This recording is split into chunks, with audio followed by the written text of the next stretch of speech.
Incident అని చెప్పేసి.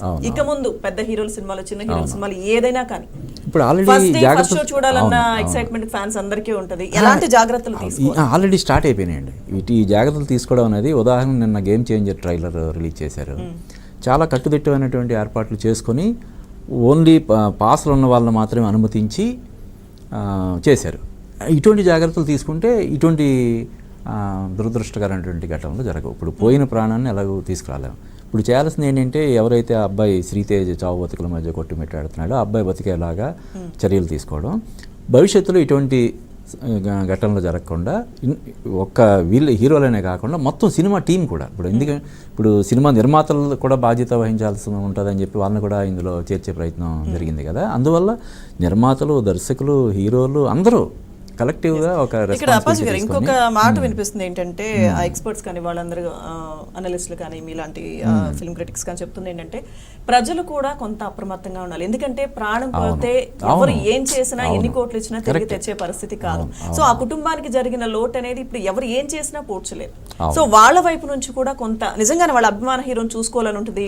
Direct గా వస్తున్నారంటే అతను వెళ్ళి కలవాలని ఉంటుంది, అందరికి క్రౌడ్ ఉంటుందని తెలుసు, అన్ని తెలుసు. కానీ కొంత అటు సైడ్ నుంచి కూడా కొంత జాగ్రత్తలు తీసుకుంటే తర్వాత ఇంత బాధపడే పరిస్థితి రాదు. ఖచ్చితంగా ప్రజల వైపు నుంచి, ప్రేక్షకుల వైపు నుంచి జాగ్రత్తలు తీసుకోవాలి. అట్ ది సేమ్ టైం ప్రభుత్వం వైపు నుంచి కూడా ఇటువంటి అనుమతులు ఇచ్చే ముందు అన్ని తగిన విధంగా మనం భద్రతాపరమైనటువంటి ఏర్పాట్లు చేయగలమా లేదన్నది చూసుకొని అప్పుడు అనుమతులు ఇవ్వాలి. ఊరికి అనుమతి ఇచ్చేసి తర్వాత జరిగిన దానికి వీళ్ళు బాధ్యత వహించాలని చెప్పడం కాకుండా అనుమతులు ఇచ్చే ముందే జాగ్రత్తగా అన్ని అంశాలు పరిశీలించి అనుమతులు ఇవ్వాలి. అనుమతి ఇచ్చిన తర్వాత తగిన విధంగా కట్టుదిట్టంగా భద్రతాపరమైనటువంటి చర్యలు తీసుకోవాలి.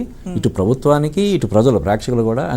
అంటే మీకు సంజయ్ థియేటర్ ఘటన తర్వాత పుష్ప సినిమా నార్త్ ఇండియాలో విపరీతమైనటువంటి కలెక్షన్స్ ఉంటే మన తెలుగు రాష్ట్రాల్లో కొంత మందకొండిగా ఉండడానికి కారణం కూడా అదొక ఇది.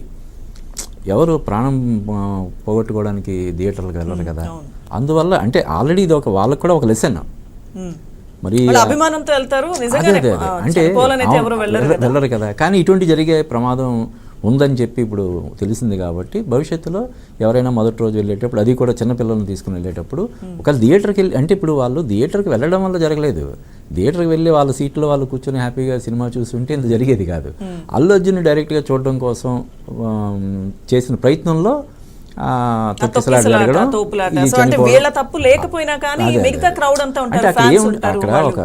ఆ టైంలో ఎలా ఉంటుందంటే ఇంచుమించు ఒక ఉన్మాదం లాగా ఉంటుంది వాళ్ళ మానసిక స్థితి.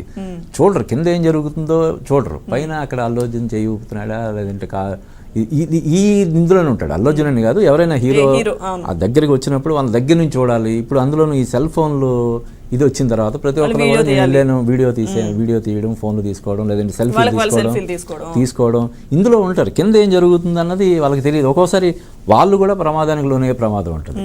ఎవరైతే ఉంటారో వేరే వాళ్ళని వీళ్ళు తొక్కేయడం కాదు, వీళ్ళనే ఎవరైనా తొక్కేసి ఇప్పుడు మనం చూస్తుంటాం సెల్ఫీ పిచ్చితోటి ప్రాణాలు పోగొట్టుకోవడం జరుగుతుంటాయి. అటువంటివి జరగకుండా ఇటు ప్రజలు, ప్రేక్షకులు, అభిమానులు జాగ్రత్తలు తీసుకోవాలి, ప్రభుత్వం జాగ్రత్తలు తీసుకోవాలి. అంటే పోలీసులు అంటే ప్రభుత్వంలో భాగమే కాబట్టి వాళ్ళు కూడా తగిన జాగ్రత్తలు తీసుకోవాలి. At the same time industry నుంచి కూడా మొత్తం ఈ సినిమా యూనిట్ అంతా కూడా దానికి కలెక్టివ్గా రెస్పాన్సిబిలిటీ తీసుకొని ముందుకెళ్ళాలి. Right, thank you so much sir Appaji గారు. అలాగే thank you so much sir Krishnakant గారు. Thank you. సో మనం చూసాం కదా, అల్లు అర్జున్కి సంబంధించి నాంపల్లి కోర్టు రెగ్యులర్ బెయిల్ని అయితే మంజూరు చేసింది. సో ఈ వ్యవహారానికి సంబంధించి